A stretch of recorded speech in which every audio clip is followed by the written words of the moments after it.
Благодарам, почитувам председавач на комисијата за вашето внимание и сакам најпрво да ви се изминам бидејќи мој одговор овие 3 дена беше конципиран и наменет директно за министерката, која што е отсутна, и ве замолувам да не ме прекинувате, бидејќи сето она што ми беше конципирано како говор, сите оние тези и сите оние барања за одговори се насочени директно против незината функција.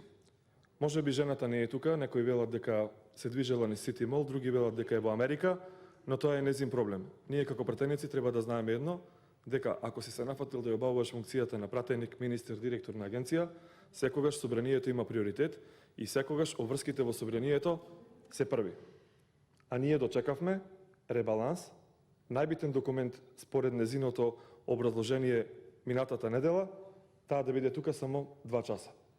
Ова е досега не се нема случајно колешке шахпаска, не Обединети нации и НАТО нека биде.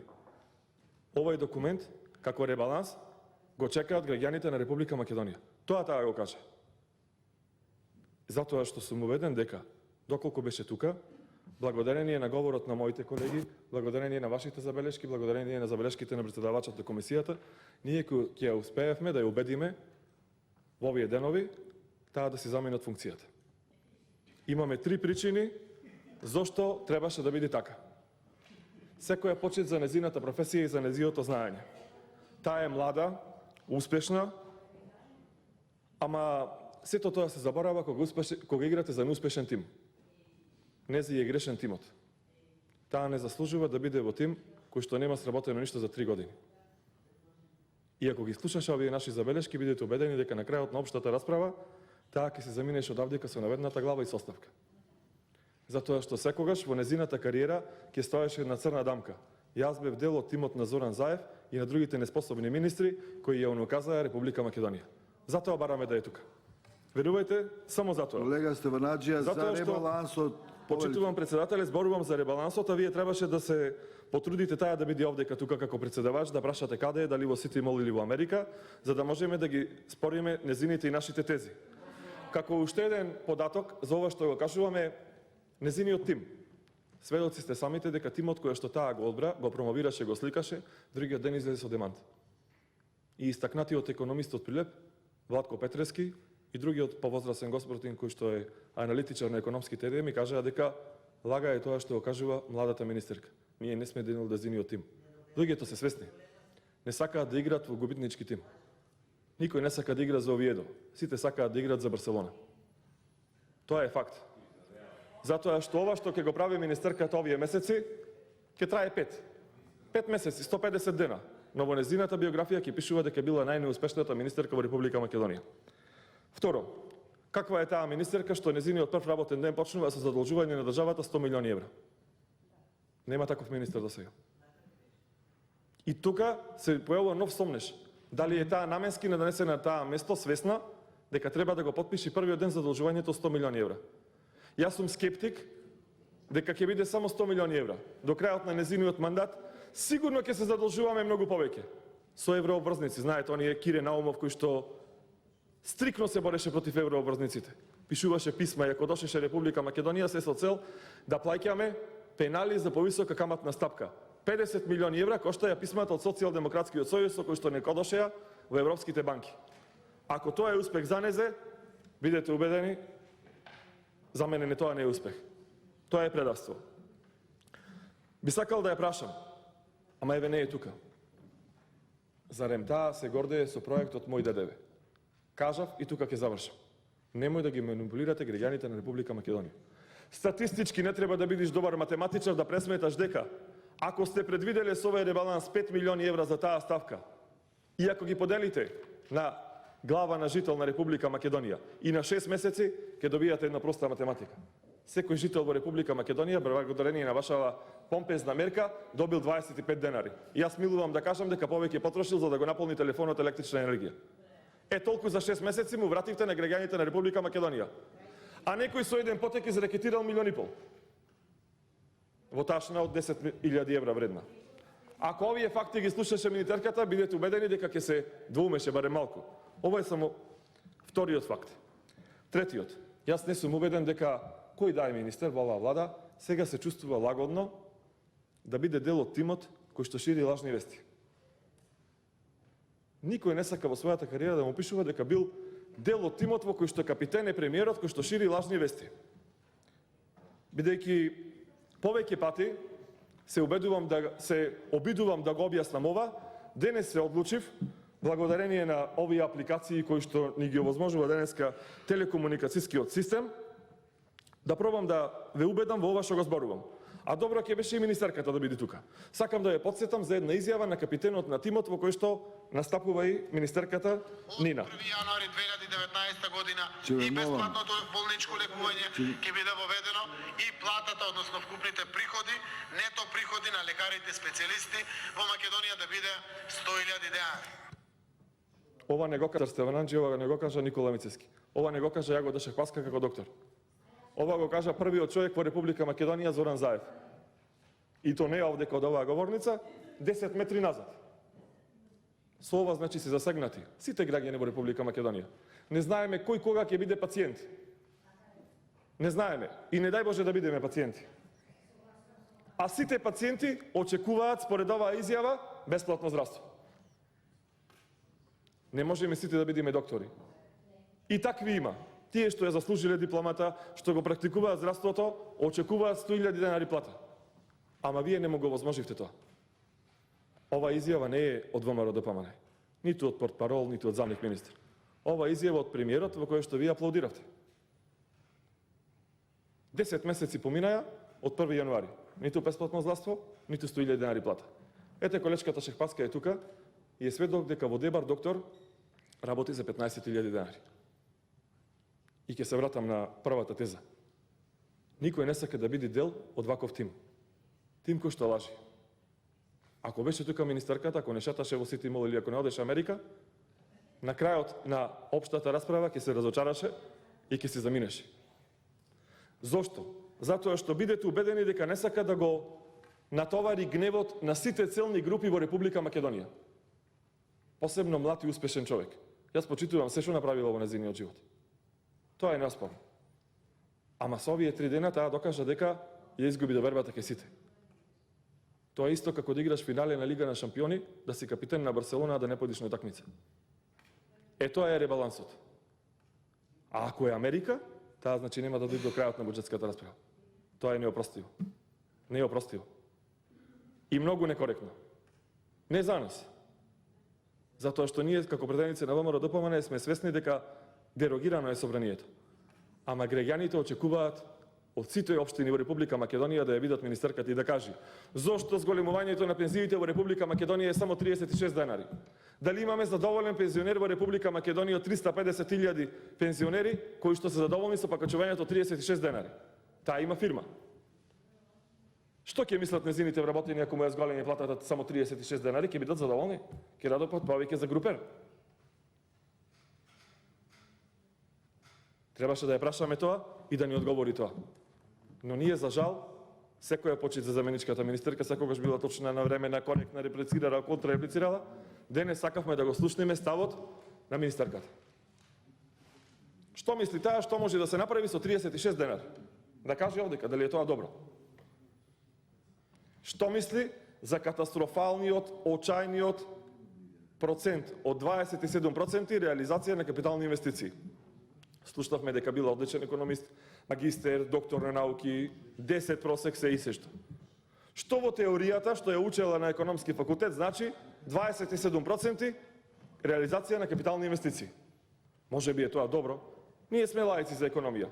Ама требаше да заслужиме и ние, и вие како претендници од опозицијата, и Жаклина, и Кети, и Шахпаска, сите да слушнат што значи 27% реализација на капитални инвестиции.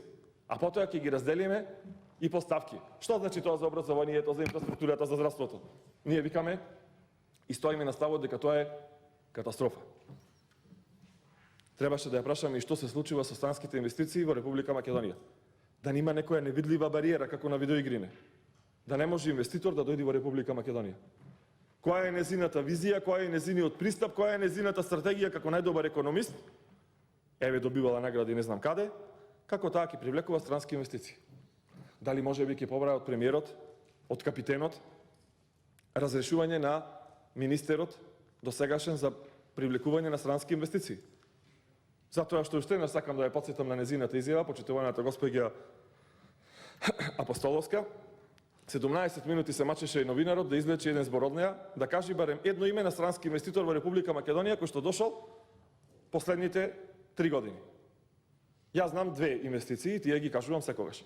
Сендвичара КФЦ, на незино отворање беше и премиерот и капитенот, заедно со началникот на Карпош, и уште една имаше бензинска во Визбегол. И таа како министерка требаше да дојде овдека и да го проложи овој список, да речи, абе не се 2, 22 се. Да ги слушнеме кој се. Голема штета е што денес немаме прилика да ја гледаме министерката овдека. Сакам да ја прашам, што за Република Македонија значат 110 милиони евра пенали кои што треба да ги исплаќаме заради нереализираниот експресен пат Прилеп Градско? Јас возам секој ден, буквално секој ден. Не само мојот, граѓаните кои што патуваат со автобус, со кола, со камион, секојдневно го ризикуваат својот живот возејќи го овој пат. И да ве потсетам, владата на ВМРО-ДПМН обезбеди 87 милиони евра за овој експресен пат, кој што требаше да биде реализиран во 3 фази. Нека се јави некој да ме демантира. Овие што направија, го раскинаа договорот со шпанската фирма Рубау, која што моментално се жали и бара пенали од 110 милиони евра, за да си инфилтрираат своја градежна фирма. Абе, луѓе, тој пат им треба на сите. Тој пат не е ексклузивно право само на 10 министри да го воза или 5 пратеници. Тој пат значи ризик по животот на сите.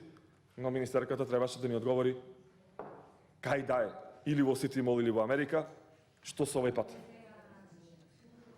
Колешке Шехпаска, вас ви е добро, вие не го возите овој пат. Не го возите. Или па може би преку Прилеп си одите за Пекчево. Таква немам рута до сега видено. Јавете се за реплика и објаснете ми. За мене е недозволиво, а се надевам и за министерката, да се кратат средства со овој ребаланс во борбата против загадувањето. Нели, основната флоскула со која што дојдовте на власт, покрај нема правда, нема мир, беше екологијата. Па дом, па шарени функционери, па не знам кои партии, правеа штрајкови и протести за 3 исечени дрва. Денес, за волја на вистината, Вардар ни стана црвен. Црвена река имаме, значи не е ова во Кина, туку во Македонија имаме црвена река. И благодарение на жолтата и црвената река во Скопје, денес ги немаме борците за екологијата. А и министерката може би се борила за тоа. Тие средства се намалени. Затоа имаме пари за лубриканти, затоа имаме пари за вештачко цвеќе, затоа имаме пари за намештај во Мепсо, во Елем, во секаде, ама пари за екологијата нема. Сега ги нема ни Лиле Дом, ни другите партии. Сега се е во ред. Жолта, жолта, црвена, црвена, битно Вардар течи. Еве здравство. Колешката Шехпаска е доктор специјалист. Без дофалања. Крах. Вистински крах. Треба само малку да знаеш математика и да имаш доблест да ја прашаш министерката. Што значи за Република Македонија новиот клинички центар во вредност од 500 милиони евра и дали тоа не е преголема сума на пари, ако се знае дека пред само 7 месеци Турција го изгради најголемиот клинички центар во светот. Во светот, значи. Не на континентот, туку во цел свет. Знаете, колешки Шехпаска, за колку пари? Милиарда евра. Најголемиот во светот за милиарда. А вие овдека ќе го градите македонскиот најголем клинички центар за 500 милиони евра.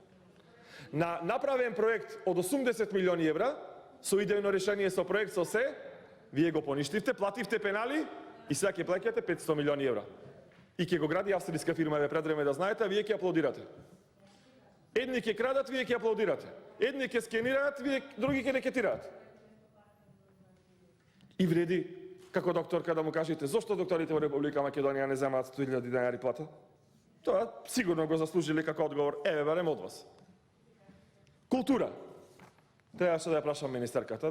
Македонија, ако по нешто може да се гордее, тоа е по културата, по традицијата. Еден од столбовите на македонското обстојување и битисување. За прв пат после не знам колку години има традиција, нема пари за джез фестивалот. Катастрофа. Нема пари за Златно Славеќе. нема пари за фестивалот во Долнени. Единствениот етно фестивал во Европа. 0 денари. 0 денари. Се одржа, колега Велков, благодарение на средствата на плебските донатори од фирмите. Ниту денар од ставката култура. Ниту денар.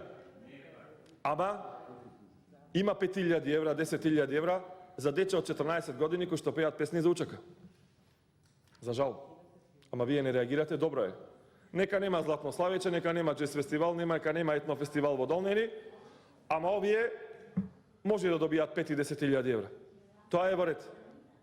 И добро беше министерката да биде тука, да ни одговори, например, зошто нема предвидено средства за нов театар во Прилеп. Тоа беше предизборно ветување на нашиот градоначалник. Еве, нов театар нема. 2 години од неговиот мандат на 15 октомври, 3 години од вашиот мандат на 11 декември. Ни театар, ни бина нема направено, не па театар. Пензионери. Требаше да ја прашам. Како ќе се чувствуваат незините вработени, ако му ја покачите платата за 36 денари? Ќе им прават друштво на оние 600.000 кои што треба да ги вратите? Нели ќе ги враќавте? Ама наместо 600 уште 300 ви заминаа. И во секој случај ја намаливте невработеност. На историски најниско ниво. Ама знаете зошто ја намалите? Нема народ повеќе. Нема колку да го вработувате повеќе. Зјаат празни и населбите, и училиштата, и студентските домови. За образованието да не ви читам. Освен неколку бројки. 873 милиони евра кратите со овој ребаланс. Жално, очајно. Ете, тука е председателката на Комисијата за образование, може да одговори. Наместо таа да се бори со новата заменичка со министерот, наместо да магистрираат, докторираат секавично и да му се закануваат по живот на инспекторот кој што е обеден у таа афера, тие занимаваат со друго. И ни велат, добро е, за 3 години изградивме на училиште Киро Глигоров. Супер е тоа. Ние во еден ден по едно училиште градевме, колешке. Во еден ден по едно училиште изградувавме. Еве да ти кажам, пошто си председателка на комисијата, јас од таа комисија го ченам само Петар Атанасов, заменикот министер. Човекот имаше доблест. Беше одличен пратеник, одличен заменик министер и прв се освести. И кажа, јас во овај тим повеќе не сакам да играм. Тимот кој што отпаѓа од Ла Лига. Јас не сакам да играм овдека. А сум убеден благодарение на интелигенцијата, на квалитетот, на успехот и министерката, ако беше овдека, ќе се прекандидираше и ќе се заминеше од овај тим. Странно е за заменик министер или за министер да предлага од неговата ставка, од неговиот буџет да се намалат 873 милиони денари. Ова трета година со ред се случува. И ќе ви кажам ошто. 147 милиони денари се кратат од основно, 67 од средно, 45 милиони денари се кратат од наука, 0 денари за наука. 221 милион денари помалку за инвестиции во образованието. 18 милиони денари помалку за Бирото на развој на образованието. А еве што ветуваше Жаклина и заменичката министерка. Европски еднина и живот. Најдобрите училишта и наставници ќе бидат јавно наградувани. Вработените во најдобрите 5% основни и 10% средни училишта ќе добиваат 20% поголема плата во наредните 12 месеци, а тие кутрите земаат 21,6. Уште во првата година од мандатот буџетот за наука ќе се зголеми за 50%. А овдека не да се зголеми, туку се намалува, колешке председателки на комисијата. 0 денари, наместо се зголеми 50%. Во Скопје на 2 локации кај студентските домови Гоце Делчев и Стив Наумов ќе изградиме студентски град и уште многу нереализирани ветувања. Ево овај ребаланс, почитувани граѓани на Република Македонија, се зголемува само една ставка. Ставката за средства за МАНУ. Јас имам чувство, може би грешам, вие сте дел од вас поискусни, ќе ме поправите. Мислам дека го наградувате МАНУ. Знаете, за добро завршена работа следува награда. Вие со овој ребаланс го наградувате МАНУ. Абе вие академици со честни исклучоци, 10 до 12 академици, кои што кренаа глава и кажаа дека се ова што се случува во Република Македонија е раскачмување. А другите ги наградувате со повеќе средства. Затоа што молчеа за договорот со Бугарија, за срамниот преспански договор, за промената на уставот, за се и се што. Добри бевте, молчевте, еве ви пари. Ама за наука, за сали, за УКИМ, за се и се што се ќе ви скратиме. Ама вас ќе ве наградиме, ти бевте суперману. Учествувавте во многу еколошки акции за засадување на нови дрвца. И за да ја завршам мислата, Нема време, бидејќи навистина 20 минути се премалку. Сакам да кажам и 3 реченици за функционирањето на локалната самоуправа Прилеп. Еклатантен пример како не треба да се работи. И ќе кажам 4 точки, се извинувам, можеби 2 минути ќе бидам подолг, но мора да знаете дека Општина Прилеп е единствена општина во Република Македонија која што набавува еден нов автобус за 250.000 евра, а истиот во Белгија е 125.000 евра. Општина Прилеп е единствена општина во светот која што мовче долго 8 метри, а широко 2 метри го реконструира за 500.000 евра. Општина Прилеп е единствена општина во светот. Колега, тоа нема предметност со ребаланс. Има почитувам председателе, бидејќи само една секунда треба да знаете дека со овој ребаланс се доделуваат средства за локалните самоуправи, баш као ние 50 милиони евра кои што им да ги дадовме за да се договорат во 4 очи на која фирма ќе одборчат. Сега со овие средства можеби ќе им текне на прилепчани да купат уште 8 автобуси за 4 милиони. Од тој аспект може. Од тој аспект може. Значи затоа се навраќам и доколку има контрареплика ќе ги истакнам и другите несреќни решенија во нашата локална самоуправа. Ви благодарам за вниманието и ве замолувам како председател уште еднаш да инсистирате дали денеска покасно, дали утре, дали во среда министерката да си дојде овдека. Ништо не е побитно од Република Македонија. Ви благодарам.